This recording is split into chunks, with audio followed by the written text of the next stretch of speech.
All right, thank you for taking the time out with me today. You are with Ryan Lee on Atlas Wealth Solutions, and I am super excited to be on this webinar today and that you've taken the time to spend a little bit of time to watch this webinar and see if this strategy that you're going to learn about today is something that can help you. So this webinar, it's going to be about an hour long, and this webinar is for anyone who wants something better out of their financial plan, no matter what stage of life you're in, whether you're just starting out or you're already in retirement or anywhere in between. I get a lot of people that ask me, man, I wish I would have known about this 5 years ago, 10 years ago, 30 years ago. This concept is for you. This strategy is for you to show you how to have a better, more clear path to your financial goals. So let's dive in. It's going to be about an hour long. And the information I'm going to cover today in this webinar is meant to be relatively high level. And it's meant to give you a broad overview of how cash flow banking, infinite banking, whatever you want to call this, how this strategy can help you achieve your financial goals with more efficiency than any other strategy out there. So just a brief word on myself. This right here is me, and this is my family. And I'll tell you what, I've used this strategy in my life for the last 9 years. And when I came and I learned about this strategy for the first time, my jaw literally fell to the floor. I remember learning about this concept and learning about simple financial principles that I had never learned about before. Now, like so many people, I was devastated by 2008. I lost a huge part of my savings, but more importantly, in 2008, I realized for the first time I had no control over my financial strategy. And when I learned this concept, I completely changed everything I was doing, and I shifted my whole goal to achieving financial independence using this strategy at the core of that. Everything I do is for my family. I love spending time with my family. I've got three amazing kids and a beautiful wife. So it's a little bit about myself. You'll learn a lot more about me as we work together in the future.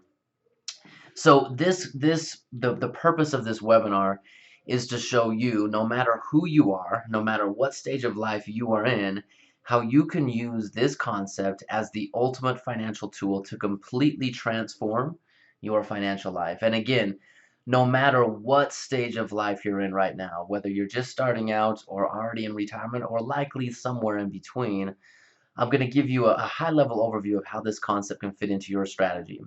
But first, my goal for this webinar is to really identify, number one, that there are two paths to financial independence, or there's two financial paths, I guess, essentially out there. The majority of the people travel one path, right? And this is traditional finance, where we're told to do some very traditional things. And when we take a step back and we look at it, I think most people are pretty worried about the results that they're getting from their financial plan. Many people don't feel like they have another alternative. So this concept, it's not about doing what everyone else is doing, but just doing it better. It's about being the anomaly, right? It's about doing something different. Robert Frost has this poem here, and he says two roads diverged in a wood, and I took the one less traveled by, and it has made all the difference. So this webinar is going to be about the path less traveled. All right. So the traditional approach to finance. This fits my life to a T. What we're told to do is we're told to go to school, get a good job, right? Once we graduate, we're going to have this degree and we're going to be able to get a good job and earn a lot of money and whatever. And then we're told that our financial future really should be in the hands of our company sponsored 401k. And this 401k is usually allocated and tied to the market in some form or fashion. We're going to talk briefly about this, but what we're never really told is the last part of this equation here, and it's to pray, all right? And I think this is, it's not funny, but this is really how people feel about their financial plan. Most people have zero or very little control over the outcome of their financial plan, and so their plan is literally based on hope. And that might be a good strategy for Sunday, but it is a horrible plan, or a horrible plan for your financial plan.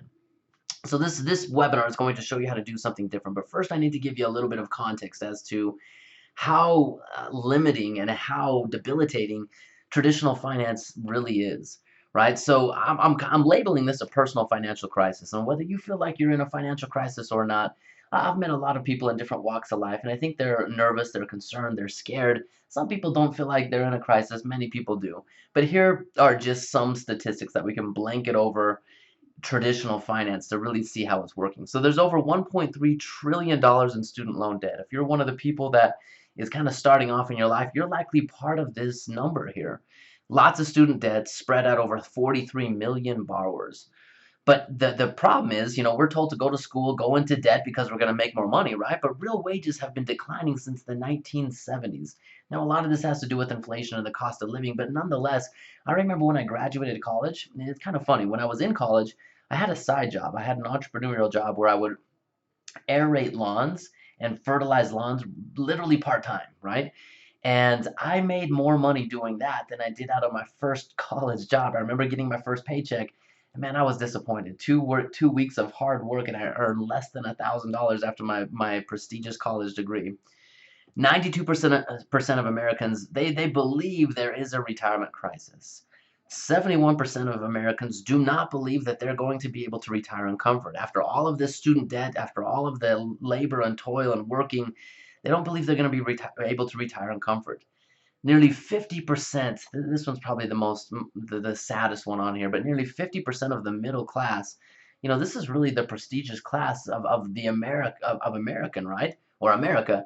The middle class people who get to live the American dream, but 50% of these people will retire at or near poverty. Now, if you're watching this webinar with someone, if you have a friend, a relative, a neighbor, look to the left and look to the right. If it's not you, it's one of them, right? 50% of the middle class will retire at or near poverty. 2 out of 3 retirees will rely on Social Security for 50% of their retirement income, and 1 out of 3 will rely on it for at least 90%. This does not spell the golden years, right? So why is this a problem, right? And so we're gonna talk generally about financial strategy. Now, I live out here in Utah, and I'm a big outdoor fan. I love hiking, I love camping, backpacking, you name it, I love being outside. And I'm going to equate finances with a mountain climb. And I know this sounds a little bit odd, but stay with me for just a minute. Let's say you started off down here at the bottom of this mountain, right? And let's just say this is a big 14,000 foot mountain, and your goal is you want to climb the mountain. Now, when I ask this to people, what is your goal? What are we trying to accomplish? A lot of people will tell me, hey, we want to get to the top. So let's say down here at the bottom of this mountain, as we're starting our journey, our goal is to get to the top. And that's all we think about. That's all we plan for. So we pack our gear. We make sure we're in good enough shape. We have the right tools and equipment to get to the top. And once we're on the top, we can plant our flag. We can take some pictures. We can, really be happy and enjoy our accomplishment.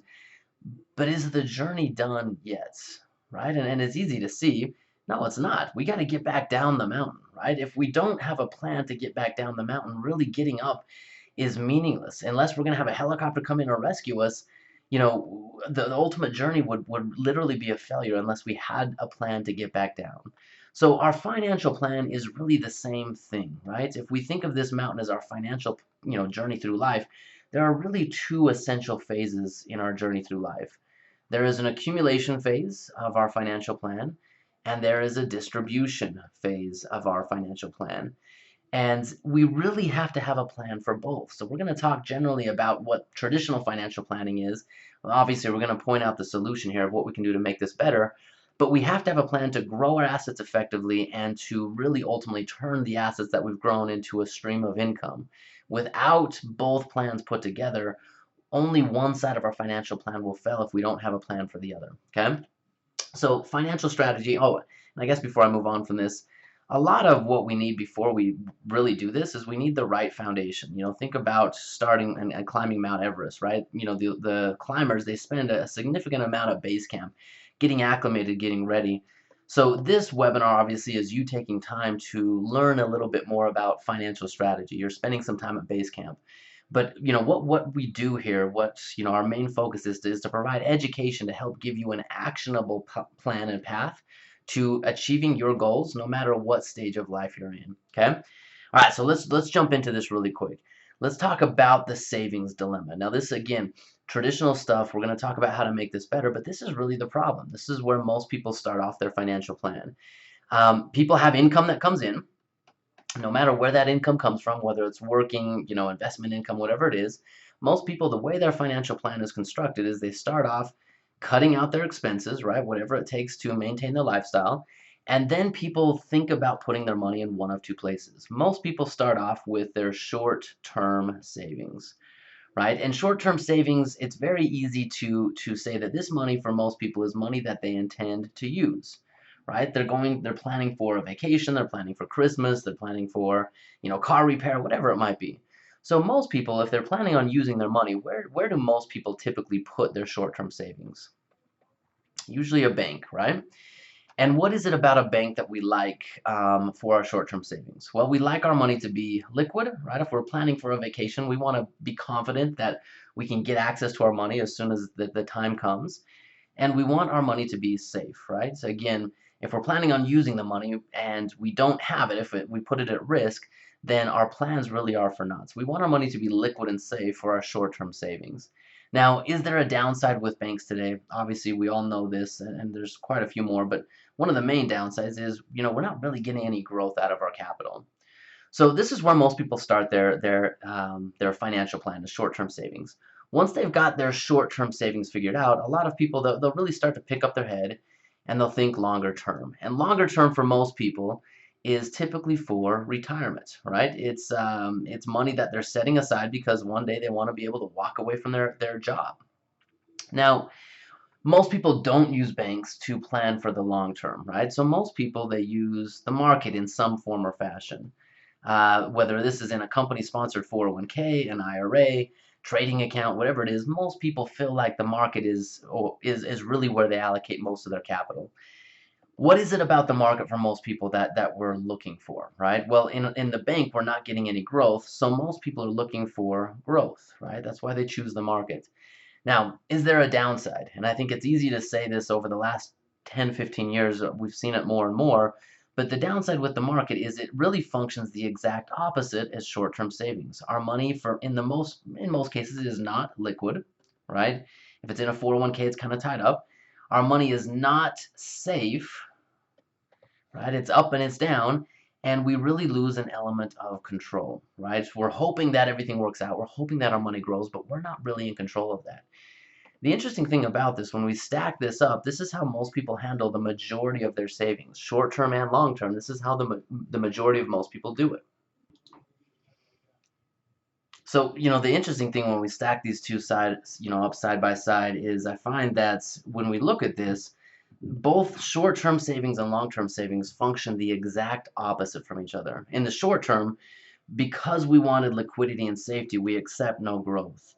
In the long term, because we're hoping to get growth, we accept no liquidity, taking more risk, and we lose an element of control. So is there a better way to do this, right? Now, let's talk really quickly about banks. Now, this webinar is not meant to prove or disprove anything. It's really meant to show you that other path. But how safe are banks really, right? I think we all kind of distrust banks, from all the things that we've heard about over the years. It's 2016 right now. Wells Fargo's going through a scandal where they've been siphoning off, creating fake accounts and charging, clients for extra accounts that they never asked for. But how safe are banks really? This is back in the Great Depression on a bank run. And I don't think that many people really fear bank runs today, but is it possible, right? How safe are banks? We know when we put our money into a bank, they're not actually putting it in the back room and saying, okay, hey, this is client A's money. Let's save it here for he or she if they come back for it. Well, banks are using maximum leverage. They're taking your capital, making a few little promises to you, and then they're taking that capital and using it to run their entire business. So just to pull something up here, I've got the FDIC website up here, and this shows the bank failures over the last probably 6, 7, maybe even 10, October 1st, 2000. Now, it might look like this is a short list, but I'm just going to start scrolling down here, right? And we're going to look at how many bank failures there actually have been. And man, this list goes on and on and on and on. And keep on scrolling, keep on scrolling. Hopefully you're not getting dizzy here. Banks are not safe. And there's a whole lot of reasons for that. Even though we've been sold that they're a safe place for our money, it's not really the best place for our capital. Again, I'm not going to go into why that is today, but examine your own feelings on that, okay? The next aspect of banking, or the next aspect of our savings, is we want our money to grow, right? And we choose the market. We all choose the market because we're kind of sold that compound interest is the eighth wonder of the world, and we know we all need it. And if we look at compound interest on a graph, compound interest is nothing more than a function of time. All right, so I'm just going to graph this out. We've all kind of seen these type of graphs. You know, in compound interest, in the beginning, things start off kind of small, but over time we get really big gains down here. And we all know that we want compound interest, and that's why many of us choose the market. But what I tell people is most people never earn compound interest, and there's two reasons for that, right? Number one, we either spend our money, or let's just go through spending first. Let's say we just barely get going, we start compounding our money, and we get right here. And you know, maybe it's time to buy a house, maybe it's time to buy a car, maybe we have an unexpected emergency, and we decide to take our capital and we decide to spend it. And what happens is we break this line, right? We break compound interest, and if we never, if we never break compound interest from that point on, and our money continues to grow, there's always going to be a difference between what we thought we were going to have and what we ultimately end up having. So if we don't spend our money, what happens is we put our money in the market and we lose our money. So let's just say, again, we just get compounding off the ground and another market crash comes. And we lose money and we never, there's never another loss in our portfolio again. Again, there's a great difference between what we thought we were going to have versus what we ultimately end up having. And this is, I think, where so many people find themselves, is they started off their financial plan way back when, right out of college. They saw the magical compounding of the market on some graph or their financial planner or something like that, and they thought that they were going to be here, right? So this was kind of their hope or their thought. And a lot of people, they start looking at their financial plans a little bit more close as they get into their late 40s, early 50s, because they're wanting to retire. And a lot of times people end up realizing that they're really closer to here. And so there's a great deal of disparity between where they thought they were going to be and where they ultimately end up being. So let's just do a little calculation just to sum this up here. I'm going to bring up a couple calculators here. We're going to bring down future value calculator and a future value calculator. And let's say that we thought that our plan was going to, we thought that if we saved $15,000 a year, right? Starting off with $15,000 a year. In fact, let's change this here. $15,000 a year, and let's just say that we thought the market was going to do on average 8%. I've asked this question to many people, and some people tell me 15, some people tell me 10, some people tell me 4 or 5. But let's say that we thought the market was going to do 8%, and we saved up for 30 years, from age 35 all the way to age 65. This is what we think we're going to get, right? We think our $15,000 compounding at 8% over 30 years is going to turn into $1.8 million. But what happens is most people, $15,000, most people end up with less than half, right? So I'm gonna put in 4%, and I'll show you where I got these numbers here in just a minute. But over 30 years, if your money is only compounding at 4%, you end up with $874,000. That's a pretty big difference from where you thought you would be versus where you are. In fact, let's just run this out. Let's say we thought we were going to be at 1.835188, and we only end up at 874,925. This is a 52% difference between where we thought we were going to be and where we ultimately end up being.